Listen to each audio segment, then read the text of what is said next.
Noten qué hermoso que podamos juntos comenzar este año como familia reunidos en la iglesia cantando una canción como esta, diciendo que para este 2025 nuestra esperanza no estará en otro lugar que no sea en el Señor Jesucristo. Diciendo que para este nuevo año nuestra esperanza, mis hermanos, no estará en los bancos, en nuestro trabajo, en nuestra sabiduría. Nuestra esperanza solamente estará en el Señor. Así que nosotros vamos precisamente hoy a estudiar un tema, nuestro primer sermón del año, que nos ayuda a reflexionar nuevamente sobre cómo esperar en el Señor. El Salmo 130 es el cual le vamos a dar lectura en esta mañana. Yo le invito a que me acompañe allá. Salmo 130, lo hemos visto antes. Y este salmo nos ayuda a ver esa esperanza que tenía el salmista en Dios. Y nos ayuda a preparar nuestros corazones para este nuevo año, para recibirlo con esperanza, como acabamos de cantar hace apenas unos minutos. El título para nuestro sermón de hoy, nuestro primer sermón del año, es Esperanza mientras esperamos. Le invito a aquel que se pueda poner de pie conmigo para leer el texto. Damos gracias a Dios por que usted pueda estar con nosotros hoy como familia, este primer domingo del año. Los felicitamos y agradecemos al Señor por este tiempo.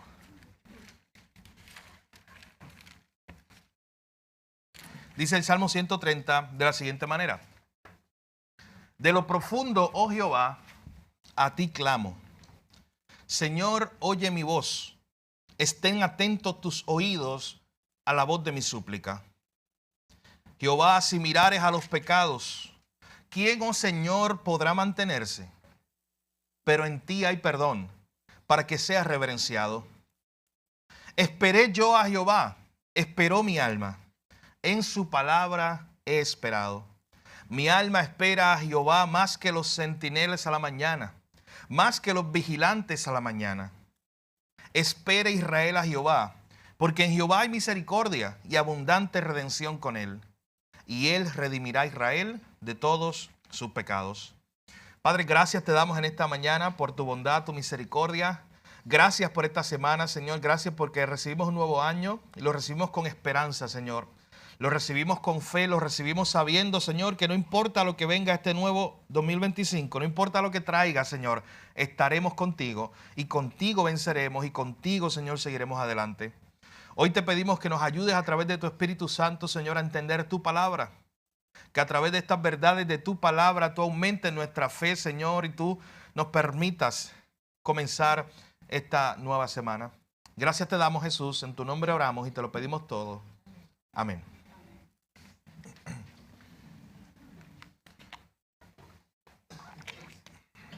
En septiembre del año 2024, no les digo que ya eso tú lo ves viejo, ya eso es pasado. En septiembre del año pasado, en septiembre del 2024, un equipo de investigadores de National Geographic estaba grabando un documental en el Monte Everest. Y cuando estaba grabando este documental, encontraron en la nieve una bota. Y cuando encuentran una bota de alpinista. Y cuando encuentran la bota, se da cuenta que estaba una media ahí en la bota. Y tenían los nombres o la inscripción de un hombre que se llamaba A.C. Irvine. El problema es que A.C. Irvine había estado en el Monte Everest 100 años atrás, en 1924. Y había subido con un amigo a tratar de escalar la montaña, a llegar al tope, porque nunca nadie lo había hecho. Nadie había hasta ese momento logrado subir hasta la punta o la cima del Monte Everest. Pero el problema es que este hombre de apellido Irvine nunca regresó. Se perdió. Su amigo tampoco regresó, su compañero de escala. En 1999 encontraron el cuerpo de su compañero. Pero de este hombre nunca habían encontrado nada. Simplemente que estaba perdido. Ya llevaba 100 años perdido. Él había salido en junio de 1924, cuando solo tenía 22 años. Había salido con esa tarea de lograr ser el primer hombre en llegar a la cima del Everest. ¿Y sabes qué? En realidad los libros de historia pronto se pueden cambiar tal vez, porque nunca se supo si él llegó o no. Porque los dos que fueron trataron de ir, en algún momento virando fue que se perdieron y murieron allá congelados. Y los investigadores, ¿sabes qué están buscando? Una cámara. Quieren encontrar el cuerpo de él porque él tenía una cámara consigo. Y la idea o la teoría es que él tenía una cámara y él se tiró una foto allá arriba en el monte Everest como diciendo, sí, yo llegué y yo logré conquistar este monte. Así que todavía hasta hoy siguen buscando su cuerpo y a ver si encuentran esa cámara y pueden revelar esas fotos a ver que él tiró. Pero por lo menos el año pasado en septiembre ya encontraron su primera pieza de ropa, que es una bota. Y lo interesante de esta historia es que nos recuerda que el monte Everest, una instrucción básica que te dan, tú no lo puedes subir solo. No solamente es que necesitas guía, es que siempre necesitas un compañero.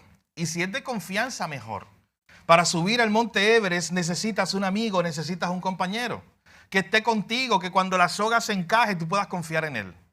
Que cuando de momento se suelte el arnés y tú estés sobre el precipicio, mirando para abajo, hay cientos de pies que tú vas a caer, ese amigo, ese compañero sea el que sostenga la soga. Piensa por un momento, quiero hacer un ejercicio con ustedes. Si tuvieras que escoger 2 personas para aguantarte la soga, para ayudarte a subir en el monte Everest, piensa por un momento en esas 2 personas que tú escogerías. Tienes que escoger bien. ¿Sabes por qué? Porque tiene que ser una persona que te sostenga, tiene que ser una persona que sea fuerte, que sea hábil con sogas y ese tipo de cosas. Y tiene que ser una persona preferiblemente que tú conozcas. Porque piensa por un momento, cuando tú estás o tu vida está pendiendo de un hilo, literalmente de un canto de soga, a punto de caerte en el precipicio, ¿tú prefieres confiar en un desconocido? ¿Alguien que estaba allí, que te va a ayudar posiblemente? ¿O tú prefieres confiar en alguien que tú conoces?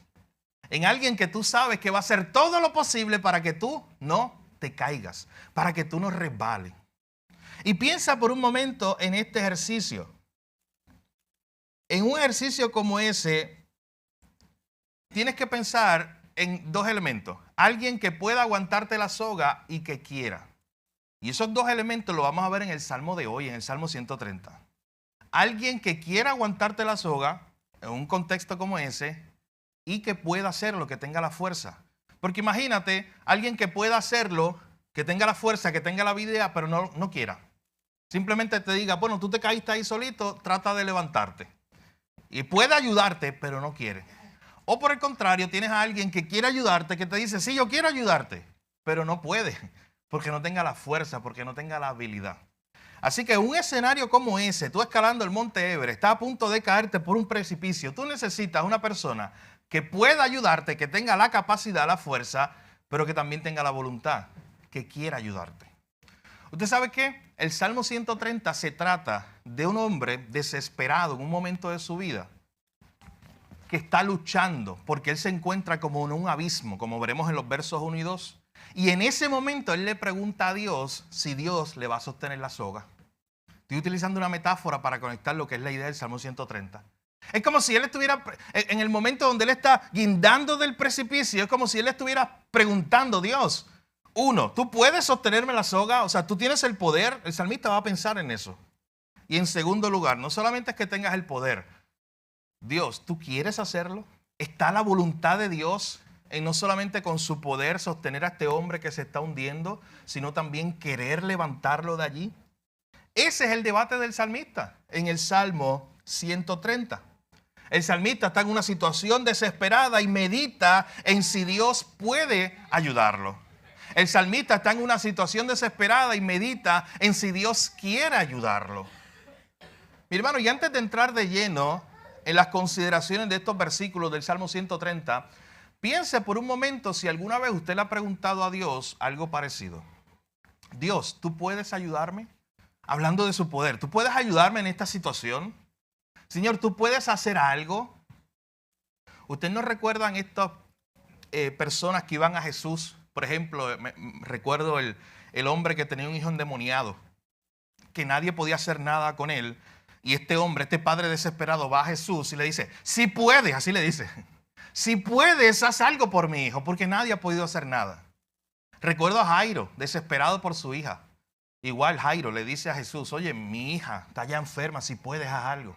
Así que pregúntate, todo lo hemos hecho, pero haz el ejercicio. ¿Le has preguntado a Dios, Dios, ¿tú puedes hacer esto? Pero hay una segunda pregunta que está latente en este Salmo 130 y la vamos a ver. No solamente, Señor, si tú puedes, es Señor, ¿tú quieres hacer esto ahora? Porque hay momentos donde tú sabes que Dios te puede sacar de una situación. Pero también Dios no te está sacando, pasan días y tú entonces tienes que preguntarle, Dios, ¿tú quieres sacarme de esta situación en este momento? ¿Es tu voluntad hacerlo ahora? Esas son preguntas parecidas a las que se hacía este salmista, el que escribió el Salmo 130. Así que este Salmo 130 es una colección en realidad de salmos. Cuando usted lo tiene en su Biblia, si usted empieza a leer desde el Salmo 120 en adelante, usted va a ver que esos salmos dicen cántico gradual. La mayoría de esos salmos, desde el Salmo 120 hasta el Salmo 134. Usted verá los títulos que dice eso, cántico gradual. ¿Y por qué dice cántico gradual? Bueno, porque eran cánticos que se cantaban cuando uno iba escalando, cuando uno iba subiendo. Era cuando uno iba de camino a Jerusalén. Cuando todo este pueblo de Israel se reunía cada cierto tiempo, especialmente 3 veces al año, para ir hacia Jerusalén, para ir al templo, venían de todas partes los judíos. Y la imagen debe ser increíble. Te imagínese esa festividad preparándose en Jerusalén y de todas partes, por todos los caminos, llegando grandes grupos de gente. Y ellos, dicen los textos, y aquí tenemos evidencia, iban cantando. Ellos iban cantando por los caminos. ¿Y qué canciones cantaban? Bueno, la mayoría de esas usted se las sabe porque se convirtieron en coritos. Coritos con los cuales usted y yo nos criamos. Por ejemplo, iban cantando el Salmo 121. Ellos veían en el Señor su refugio. Alzaré mis ojos a los montes, ¿de dónde viene mi socorro? Mi socorro viene de Jehová, que hizo los cielos y la tierra. Ellos venían cantando eso. Ellos venían cantando esa verdad que les recordaba que Dios era su refugio mientras caminaban hacia Jerusalén. Ellos iban también cantando en Salmo 122. Yo me alegré con los que me decían, a la casa de Jehová iremos. Ellos iban cantando el Salmo 123, a ti alcé mis ojos, a ti que habitas en los cielos. Ellos iban cantando el Salmo 124, a no haber estado Jehová por nosotros, diga ahora Israel. Ellos iban, mis hermanos, cantando cada una de estas alabanzas que usted ve aquí entre el Salmo 120 y el Salmo 134. Iban recordando las verdades de Dios. Ellos iban recordando la protección de Dios en medio de los enemigos. Este cántico particular, el que veremos hoy, que es el Salmo 130, es interesante porque ellos lo cantaban cuando se dirigían a Jerusalén para la fiesta más importante del año. ¿Usted sabe cuál era la fiesta más importante del año para los judíos? Era el día de la expiación. ¿Y qué pasaba ese día? ¿Por qué era tan importante? Porque era el día del perdón. ¿Usted se imagina eso? Usted un año pecando. Usted había pecado. Y usted podía ir al templo, pero usted sabía que una vez al año, en representación suya, había un sumo sacerdote que iba a ir delante de Dios y iba a pedir perdón por tus pecados. Y ese día tú te dirigías allá a Jerusalén y esperabas el sacrificio. Había 2 cosas. Eso está en Levítico 16. Si esta tarde usted quiere leer un poco acerca de eso. Había 2 cosas que ocurrían. En Levítico 16. Primero tenían un corderito o un carnerito que lo llevaban. El sacerdote ponía la mano sobre él como diciendo, todos los pecados del pueblo van a caer encima de este animalito. Y luego ese animal era llevado al desierto. ¿Y sabes qué era señal eso? De que Dios estaba llevando los pecados del pueblo. Se lo estaba llevando lejos. Y el otro animalito se le sacrificaba allá en el templo. Y era señal de que ese animal estaba muriendo por el perdón de los pecados del pueblo. Mi hermano, usted sabe que todo eso apuntaba a Cristo. Todo eso apuntaba al sacrificio, al Cordero perfecto que venía a quitar nuestros pecados, a Jesús. Pero esta era una fiesta muy importante. Imagínate, la gente iba celebrando que por fin llegaba el día del perdón. Llegaba el momento donde por fin podían ellos celebrar que Dios los estaba perdonando. Así que era una fiesta de gran alegría, la gente iba cantando. Y el salmista, mientras escribe esta canción y dirige al pueblo a cantar, está recordando muchas cosas. Y lo que más llama la atención de los estudiosos bíblicos, ¿sabes qué? Que este Salmo 130, en vez de concentrarse en los peligros externos que podía encontrar un peregrino de camino a Jerusalén, se enfoca en el problema más grande que tiene el hombre. El salmista pudo haber estado reflexionando, y lo hizo en otros salmos, en los peligros, por ejemplo, los leones, los lobos, los animales que iba a encontrar en el camino. El salmista podía estar pendiente a los ladrones, porque mis hermanos eran caminos oscuros, eran caminos difíciles para llegar a Jerusalén. El salmista podía estar pensando en todo ese tipo de cosas. Pero en este Salmo 130, él se dirige a Jerusalén para adorar y él sabe que su dificultad o su obstáculo más grande para ir él delante de Dios a adorar no son los animales, no son los ladrones, es el pecado que él mismo carga. En otras palabras, imagínate esta escena. Este hombre, el que escribió el Salmo, y toda la gente que lo iba cantando, se dirigían a Jerusalén para ser perdonados por Dios, para celebrar la fiesta del perdón. Pero de camino ellos decían, ¿cómo nosotros que somos pecadores nos vamos a presentar delante de un Dios tan santo? Ellos iban pensando eso. Y por eso él escribió este Salmo 130. Y por eso este Salmo comienza de esta primera manera. De hecho, este Salmo, decía Martín Lutero, es un buen resumen del Evangelio. Y vamos a darnos cuenta por qué. Miren cómo comienza el Salmo 130, los versículos 1 y 2. El clamor del salmista. Esta primera sección es una llamada de rescate, una llamada de auxilio. Versículos 1 y 2 dice, de lo profundo, oh Jehová, a ti clamo. Señor, oye mi voz. Estén atentos tus oídos a la voz de mi súplica. Es lo primero que hace el salmista, mis hermanos. Orar a Dios desde lo profundo. Él había conocido su pecado. Él sabía que iba a Jerusalén. Y vuelvo y repito, la pregunta una y otra vez que estaba en la mente de él es, oye, ¿Dios perdonará mis pecados? Este año yo he pecado demasiado. Recuerden que eso era una vez al año. Este año yo he pecado demasiado. ¿Dios perdonará mis pecados? Mi pecado es muy grande. Yo me siento en un hoyo. Yo me siento en lo profundo del mar. Y desde allá yo clamo a ti y te pido que tus oídos estén atentos. ¿Usted sabe a qué se parece esto? Esto se parece mucho a Jonás capítulo 2. Cuando Jonás es tragado por el gran pez y de momento Jonás está en lo profundo. No solamente en medio del gran pez, sino que está en lo profundo del mar, del océano. Y desde allá abajo él ora. Y usted sabe que eso siempre ha llamado mi atención, el hecho de que Jonás se atreviera a orar desde allá. Con un concepto de no importa dónde yo esté, yo puedo orar a Dios y Dios me va a escuchar. Eso es algo que aprendemos en la historia de Jonás. Esto es una de estas historias que muchas veces la tenemos para que los niños la coloreen. Pero hay tantas lecciones para nosotros. Esa idea que Jonás cree que no importa dónde él esté, en lo profundo o en lo escondido que él esté, de lo profundo del mar, desde allá Dios lo podía escuchar. El salmista, cuando escribe el Salmo 130, mis hermanos, se siente desesperado. Él se da cuenta, y vamos a ver por qué, él se da cuenta de su propio pecado. Él se da cuenta de su carga. Él se da cuenta que él es muy pecador para ir a Jerusalén a estar delante de un Dios tan santo. Y él se siente humillado por su pecado. Esto le hemos llamado la desesperación del pecador. ¿Usted sabe cuál es la desesperación del pecador? Es ese que se ve indefenso ante un Dios tan santo. Ese Isaías que dijo, ay de mí que soy pecador. Que dijo, ¿qué hago ahora?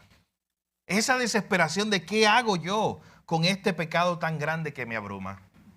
Este año, bueno, ya el año pasado, ves que estoy confundido.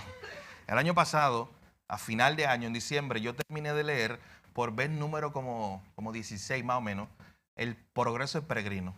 Y ese libro, cuando yo lo termino de leer, yo voy donde mi esposa y le digo, wow, acabo de aprender algo nuevo. He leído el libro 16 veces, pero acabo de aprender algo nuevo, impresionante. Y ese libro, cuando empieza, de hecho, lo he leído 16 veces porque lo tengo en la lista de todos los años de lectura. Yo le invito a que usted, un libro como ese, que es muy bueno, que está lleno de referencias de la Biblia, usted lo pueda leer.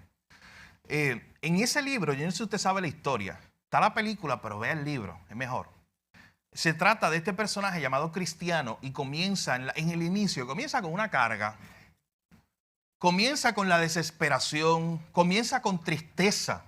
Él está desesperado, él tiene una carga muy grande y él no sabe qué hacer con ella. ¿Y sabe qué ocurre? Él tiene un libro, que es la Biblia. Y cada vez que él lee ese libro, él se desespera más. Porque se da cuenta de su pecado. Y nada ni nadie lo puede ayudar.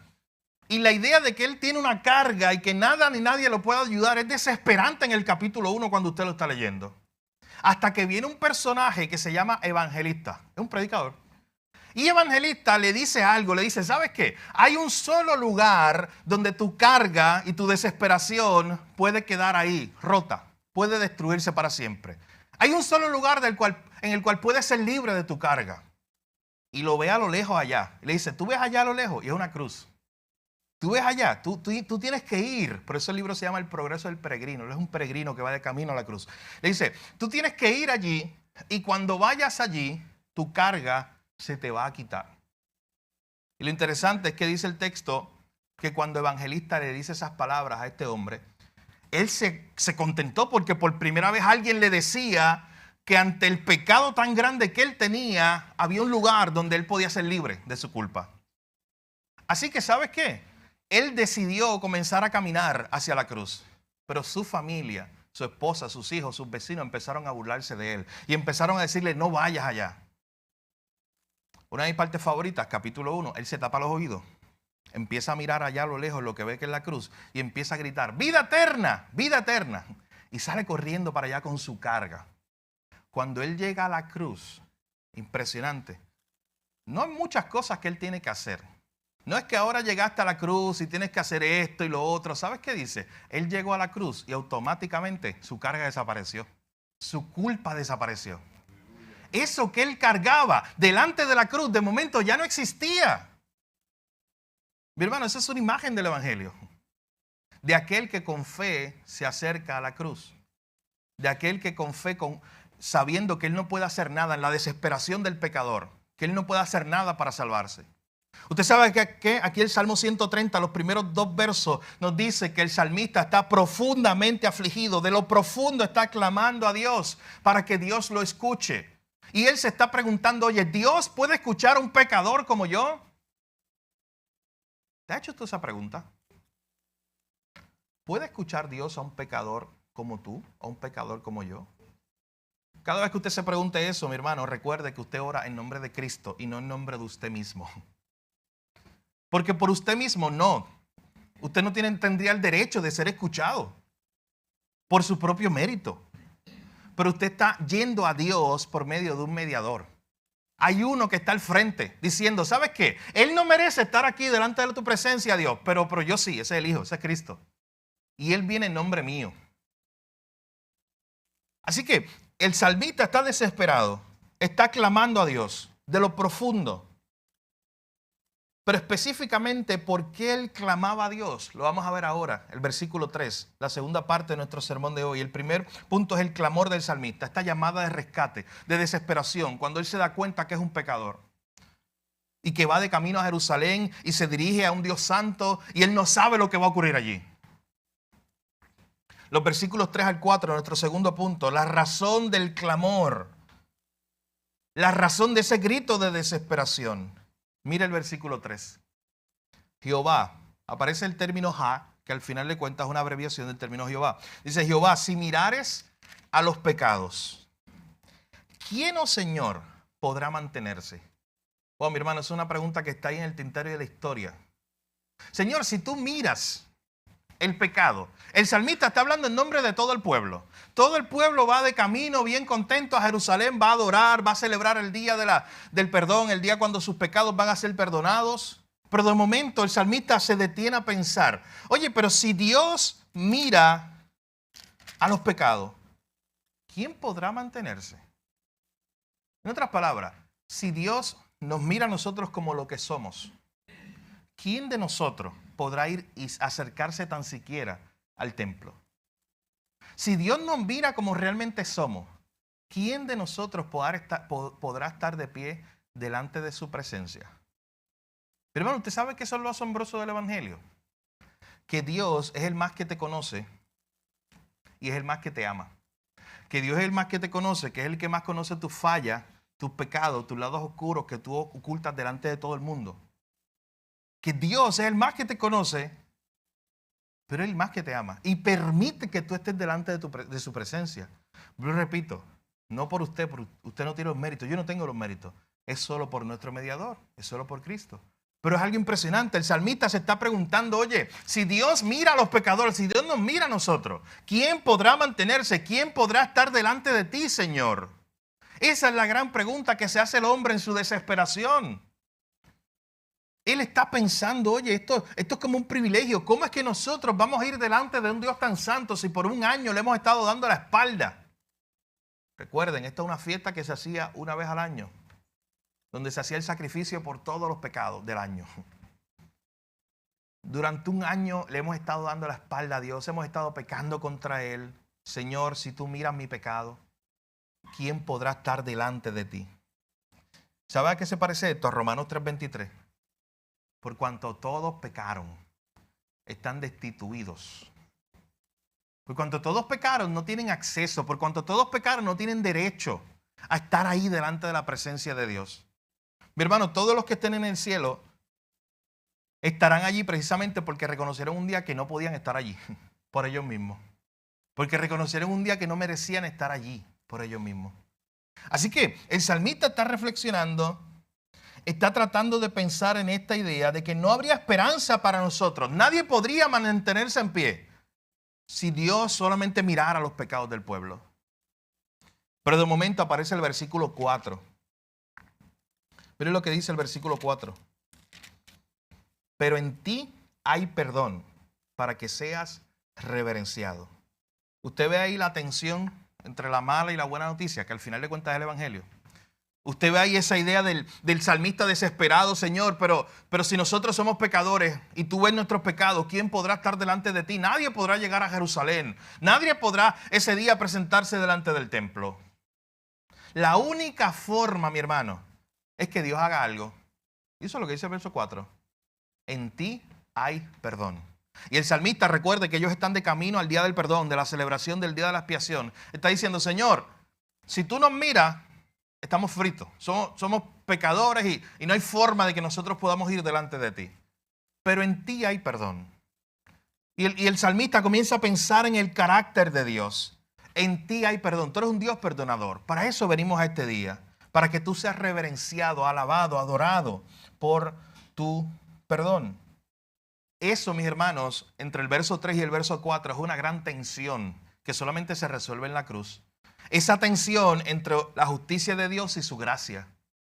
Esa tensión entre un Dios justo que castiga el pecado y un Dios a la vez de gracia que perdona al pecador.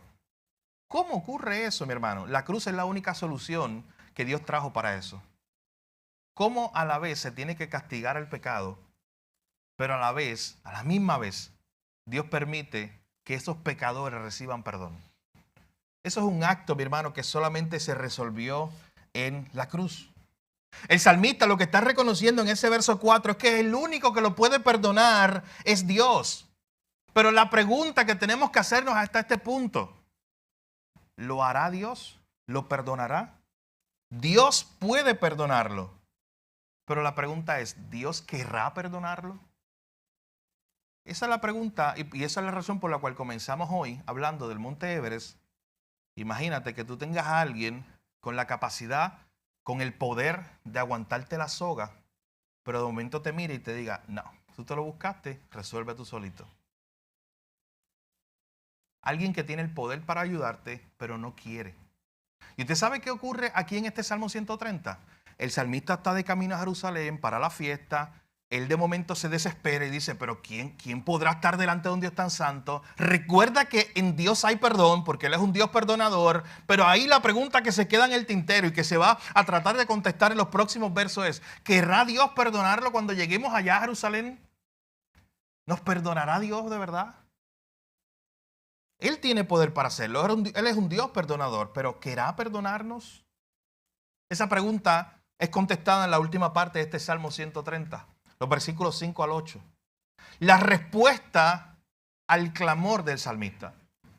La respuesta a ese clamor de desesperación. Solo le queda esperar al salmista. ¿Será perdonado? Él se dirige a Jerusalén con expectativa de que allí va a encontrar perdón. Pero la pregunta es, ¿será perdonado? Mire lo que dice el versículo 5. Esperé yo a Jehová. Esperó mi alma. En su palabra he esperado. Y noten que para que usted no tenga duda, si usted marca su Biblia, tiene que marcar todas las veces que aparece esa palabra en diferentes variaciones, esperar. Esperé yo al Señor, esperó mi alma, en su palabra he esperado. Ante la pregunta de ¿seré perdonado cuando llegue a Jerusalén? Él simplemente dice, oye, yo estoy en una situación de desesperanza. Yo estoy desesperado y por eso estoy clamando a Dios. Lo único que me queda es esperar cuando llegue a Jerusalén y vea lo que Dios va a hacer. Lo único que me queda es esperar en Dios, esperar que Él me va a perdonar, esperar que Él me va a sacar de esta situación en la cual yo me encuentro. Es como si el salmista estuviera diciendo, le llevé mi clamor al Señor y ahora voy a esperar en Él. Le llevé mi causa de que delante de Él nadie puede sostenerse porque todos somos pecadores, de que Él es un Dios perdonador, pero solamente me queda esperar. Y esa es la parte más difícil. Miren, cuando usted está envuelto, y ninguno de nosotros quiere estar ahí, pero envuelto en una situación legal, en un juicio en el cual usted fue acusado, imagínense, incluso injustamente, pero usted fue acusado. Y usted está esperando una vista de sentencia. ¿Cómo usted se siente? Me hizo un día de espera. Usted sabe que es inocente, pero usted simplemente está esperando. Esperando en la buena voluntad del juez. En ese contexto. Esperando en la buena voluntad del jurado. Pero imagínese usted, ¿estará usted desesperado? Esperando una carta, esperando una llamada, esperando que le digan, oye, hoy es la vista y hoy se determina si se te declaró inocente. ¿Cuándo fue la última vez que te hiciste un examen médico y tuviste que esperar el resultado? Y un examen médico que el doctor te dijo, oye, me preocupa tal cosa. La vez que el doctor dice eso, me preocupa algo que vi aquí, me preocupa algo que vi allá. Y le manda a hacer unos estudios.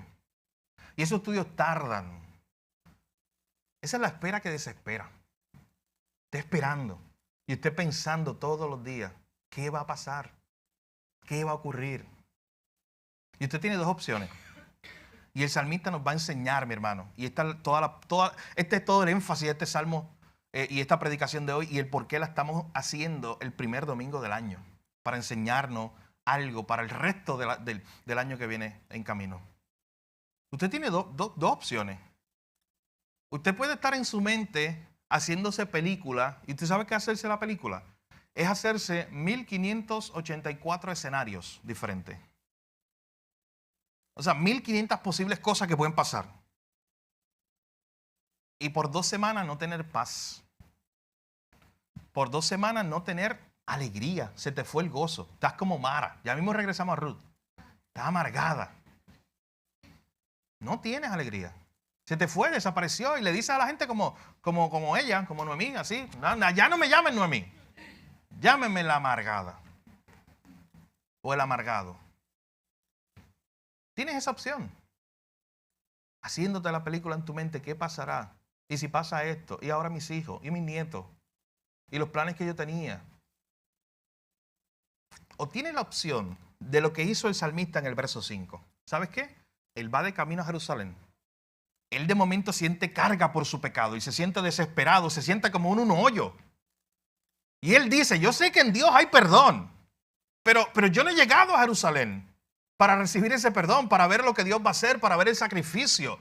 De camino entre donde yo estoy y Jerusalén, ¿qué voy a hacer? ¿Me voy a desesperar? Voy a decir, no, Dios no me va a perdonar. Y todos los días voy a estar triste, amargado, intranquilo. Dios no me va a perdonar. Él sí puede perdonar, pero no lo va a hacer porque mi pecado fue muy grande. Imagínate la lucha, métete en la mente de este salmista.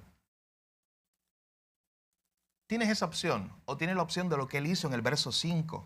Decir, esperé yo a Jehová, esperó mi alma, en su palabra he esperado. ¿No es lo que le está diciendo?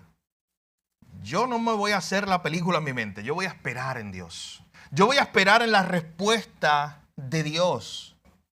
Yo voy a esperar en lo que Dios va a hacer. Este mismo versículo 5, la Nueva Traducción Viviente, dice lo siguiente. Yo cuento con el Señor, sí, yo cuento con Él.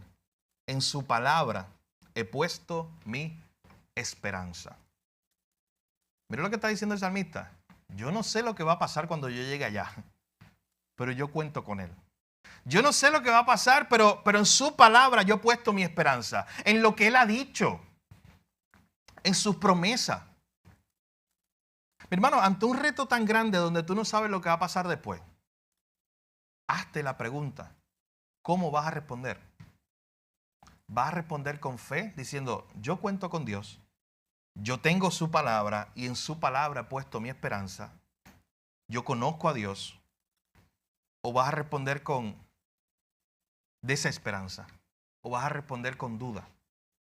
El salmista no sabía que Dios iba a hacer, pero él tenía fe en Dios. Pero hermano, ¿sabes qué? Estamos a 4. Sí, no, 5. Estamos a 5.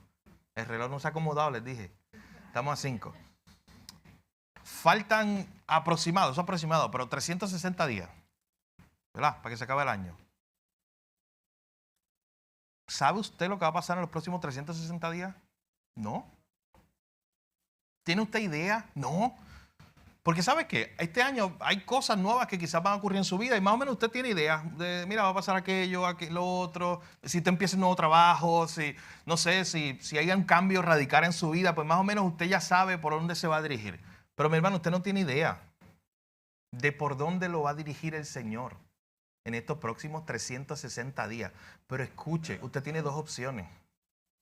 Usted tiene la opción de por los próximos 360 días estar en duda todos los días, desesperado, sin saber qué va a pasar. Y esa duda que le quita la tranquilidad. Esa duda que no lo deja ni dormir. ¿Qué va a pasar mañana? ¿Y qué va a pasar mañana? Por los próximos 360 días. O usted puede tener la fe del salmista, que no sabía lo que va a pasar cuando llegara a Jerusalén, pero él está diciendo, yo cuento con Dios, en su palabra yo he puesto mi esperanza, yo he decidido creer a Dios y confiar en Él, en lo que haga Él. De hecho, en el verso 6, miren la ilustración que él usa. Él dice, mi alma espera a Jehová más que los centinelas a la mañana, más que los vigilantes a la mañana. Eso es una analogía. Y la pregunta que tienes que hacerte, oye, ¿esperas tú al Señor de esa misma manera? ¿Usted sabe quiénes eran los centinelas? Eran los que velaban durante toda la noche en la ciudad. Y la noche era bien peligrosa. Y nadie quería ese turno. Y todo el mundo que estaba en la noche trabajando, velando la ciudad, estaban desesperados porque a lo lejos vieran el pequeño rayito de sol de que por fin llegó la mañana. Y el salmista está utilizando una ilustración y está diciendo, Señor, mi alma espera en ti más que esa gente que están desesperados todas las noches para que pasen los peligros y llegue la mañana. Mi alma espera en ti más que ellos. Tienes que preguntarte en esta mañana, ¿puedes decir eso tú? ¿Esperas en Dios de la misma manera? El salmista había experimentado el perdón de Dios. De hecho, miren la última sección, versículo 7. Espere Israel a Jehová, porque en Jehová hay misericordia, abundante redención con él, y él redimirá a Israel de todos sus pecados. ¿Usted sabe qué nos dice este salmo al final? ¿O qué nos muestra? Que el salmista sí llegó a Jerusalén y cuando llegó a Jerusalén se dio cuenta que allí el Dios que le había prometido gracia, que le había prometido misericordia, eso es lo que le estaba dando. Él encontró perdón allí en Jerusalén. Ese día se hizo el sacrificio y ese sacrificio, él tuvo fe en ese sacrificio. Y ese sacrificio señalaba que en Dios había misericordia y que en Dios había abundante redención. Noten la palabra, lo busqué en muchas versiones y todas decían lo mismo, abundante redención. Era la idea de que a Dios no le falta eso. Eso es algo que Dios tiene de más, que Dios lo tiene completamente, que Dios lo tiene plenamente, ese deseo de Dios de perdonar. Ese deseo lo tiene Él constante. Hay abundante redención en Él. Hay otras versiones que dice, verso 7, dice, hay un amor inagotable en Él. Impresionante eso. Saber que este hombre que iba de camino a Jerusalén pensando de si Dios lo iba a perdonar o no, saber que cuando llegó allá encontró una fuente inagotable. Y por eso se refiere así el verso. En Dios hay amor inagotable. Un amor que no falla, mi hermano, que nunca cambia, que nunca deja de existir. Hay abundante redención. Él redimirá a Israel de todos sus pecados. Así se acaba el Salmo. Pensando en que Dios sí perdonó los pecados de este hombre. Él esperó en Dios y vio la respuesta. Dios lo perdonó. Él estaba en una situación de mucha desesperación. Él estaba así como con la soga casi a punto de partirse e irse por el precipicio. Pero el Dios que podía salvarlo, ¿sabes qué? También quería. Tenía la voluntad de su corazón para hacerlo, porque en Dios hay abundante misericordia. Y lo rescató. Y por eso él escribió este salmo. Y de hecho, ¿sabes que ese versículo 8 apunta al Salvador que vendría a hacer esto por nosotros? Porque si usted estos días ha estado leyendo la narrativa de los evangelios, la historia de la encarnación, la historia de la Navidad, se dará cuenta que ese mismo versículo 8 es el que le cita el ángel a José. En Mateo capítulo 1, versículo 21, el ángel se le aparece a José y le dice que María va a tener un niño, y ese niño, él redimirá a Israel, él perdonará a Israel de todos sus pecados. Es una cita de ese Salmo 130. Así que esto nos está apuntando incluso a algo más grande. Mi hermano, hemos reflexionado junto al salmista en el perdón de Dios para nosotros. Este salmista, cuando iba de camino a Jerusalén, él estaba con la expectativa, él estaba esperando y él se hacía la pregunta: ¿Dios me va a perdonar? ¿Dios va a contestar mi oración? Él no sabía lo que iba a ocurrir y por eso aparece ese versículo 5 tantas veces diciendo: esperé yo al Señor, esperó mi alma, en su palabra he esperado. De hecho, aparece una, dos, como 5 veces. Aparece el término entre los versículos 5 al 7, esperar. Yo esperé en el Señor para que el Señor me contestara. Mi hermano, ¿comienzas tú este año nuevo de la misma manera, con esa misma actitud? ¿Comienzas tú con esa expectativa, con ese recordatorio de que en Dios hay perdón? De que no importa el pecado, cuando venimos arrepentidos verdaderamente delante de Dios, en Dios hay esperanza para el más grande de los pecadores. De que no importa la situación en la cual nos encontremos, que parezca que no tenga solución, Dios tiene la solución para eso. ¿Vas tú a Dios de la misma manera, esperando en Él? Hay ocasiones, mis hermanos, que a nuestra propia alma, como decía aquí el salmista, esperó mi alma. Hay ocasiones que a nuestra propia alma le tenemos que decir o le tenemos que recordar: espera en Dios. Usted sabe que David en una ocasión escribió el Salmo 42, un salmo muy conocido. Su alma estaba siendo abatida, su alma estaba siendo cargada por una situación. Y él escribió ese famoso salmo del Salmo 42, 11, cuando dijo: ¿por qué te abates, alma mía? En otras palabras, ¿por qué te sigues complicando la vida? Él se está hablando a sí mismo.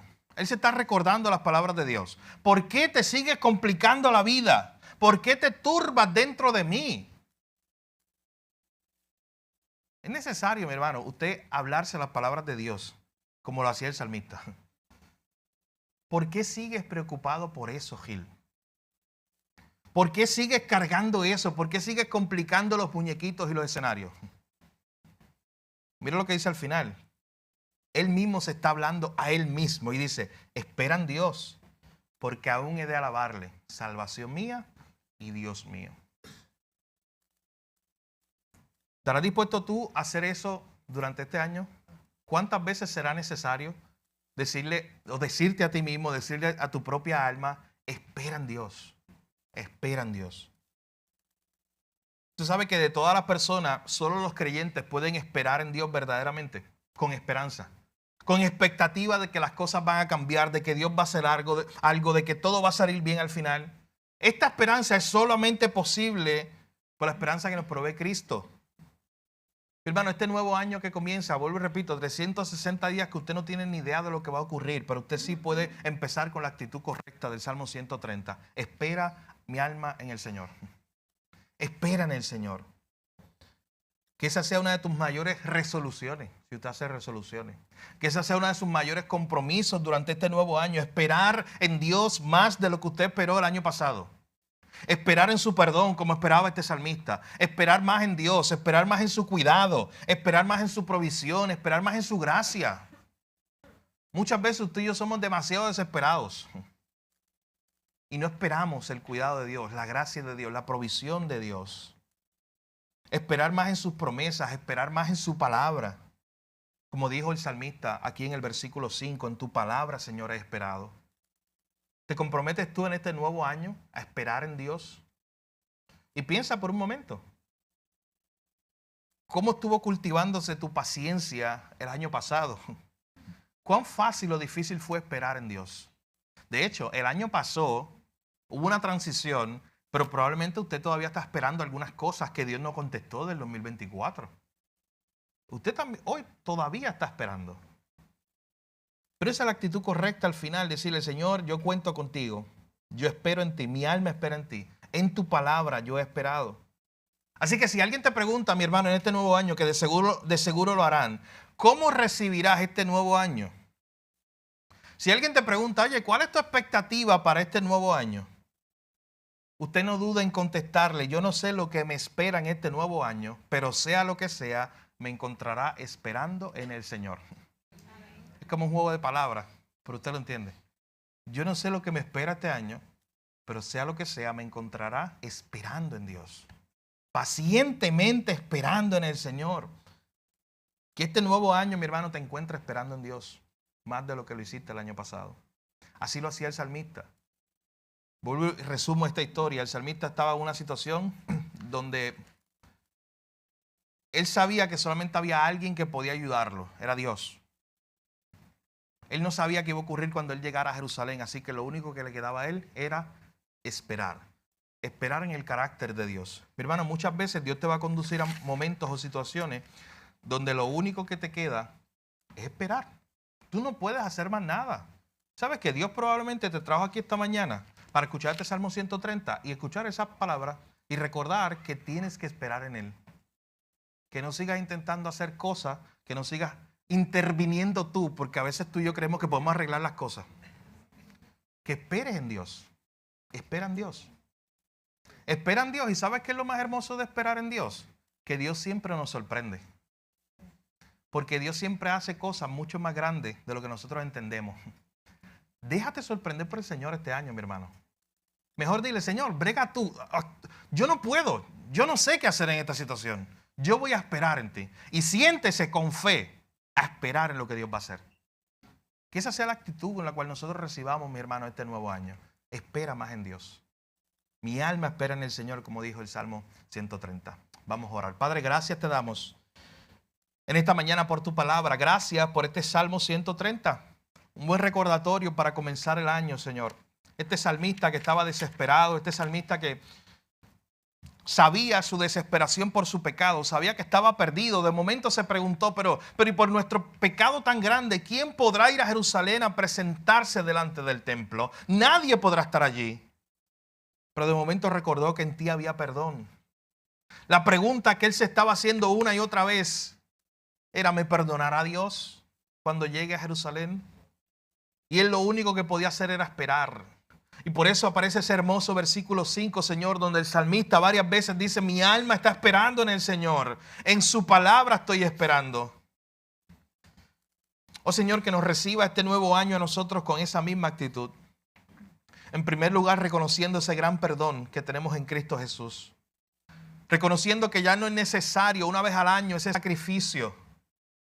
Porque hace 2000 años atrás el Cordero perfecto fue a la cruz y quitó para siempre nuestro pecado. Ya no hay que ir todos los años, Señor, a esperar por ese Cordero que se ha enviado al desierto. Porque ya ese Cordero llegó. Y gracias porque por medio de Cristo, incluso cuando pecamos, abogado tenemos para con el Padre, podemos venir arrepentidos, confesando nuestro pecado y alcanzando misericordia en ti. Oh, Señor, gracias te damos en esta mañana porque en ti hay perdón, como dice este salmo, porque en ti hay abundancia de redención, porque en ti hay misericordia. Oh Señor, que este nuevo año nosotros podamos experimentar cada mañana, como dice tu palabra, nuevas misericordias. Que cada día, Señor, de este nuevo año que comenzamos, Señor, podamos ver tu gracia, esa gracia que nos sostiene, esa gracia que nos acompaña. Oh, Señor, perdónanos porque muchas veces la duda llega a nuestras mentes y comenzamos, Señor, a querer arreglar las cosas nosotros. Cuando no te vemos obrar y pensamos que nosotros lo podemos hacer mejor. Perdónanos, Señor. Y hoy te pedimos que nos ayudes a esperar en ti. Pacientemente esperar al Señor. Señor, que esa sea nuestra actitud durante el resto del año. Que podamos decir, mi alma está esperando en Dios. Más que los centineles a la mañana. Ellos están desesperados porque salga el sol, pero mi alma espera más que ellos. Señor, ayúdanos en este año. No sabemos lo que ocurrirá, no sabemos lo que vendrá, pero sabemos quién va con nosotros. Nuestra esperanza está en ti, Señor. Nuestra esperanza no está en un nuevo gobierno. Nuestra esperanza no está en la economía. Nuestra esperanza no está en lo que ocurra, Señor, en este mundo. Nuestra esperanza está allá en los cielos. Está en ti, Señor. Oh, Señor, necesitamos esperar más en ti. Y para eso necesitamos más fe. Y hoy te pedimos como tus discípulos, aumentanos la fe. Permite que este año, Señor, podamos esperar en ti, creer en ti. Saber, Señor, que aunque tú te tardes en hacer las cosas, tú las haces mejor porque tú las haces con un propósito. Señor, sorpréndenos este año, ayúdanos a ver tu gracia, a ser sorprendidos por ti porque todo lo que tú haces es bueno y es para tu gloria. Gracias te damos por tu palabra. En tu nombre, Jesús, oramos y te lo pedimos todo, Jesús. Amén. Damos gracias al Señor por su palabra en este día. Y le pedimos al Señor que nos ayude a recordar estas verdades. Si usted está aquí en esta mañana y no ha recibido el perdón de Dios en Cristo, recuerde estas verdades. En Él, en Dios, hay abundante redención. Ya Dios hizo algo en Cristo para perdonar nuestros pecados para siempre. No importa cuán grande sea nuestro pecado, más grande es Cristo siempre. Más grande nuestro Salvador. Él puede perdonar nuestros pecados. Así que vaya a la cruz, vaya a Cristo y hoy reciba el perdón de sus pecados. Usted puede orar donde quiera que usted esté. Si nos está escuchando en la transmisión, donde quiera que usted esté, usted puede orar al Señor. Y usted puede pedir perdón por sus pecados y desde hoy recibir esa paz del Señor, esa salvación de Dios. Pero también como iglesia, como decíamos en varias ocasiones, aprendamos este año a esperar más en Dios. Pídale más paciencia, pídale más fe para que usted pueda esperar en Él. Siéntese con fe ahí en primera fila a ver lo que Dios está haciendo en su vida. No seamos desesperados creyendo que podemos resolver las cosas rápido. Permitamos que Dios obre y nosotros esperemos solamente en Él, como decía este salmo. Así que damos gracias al Señor por su palabra.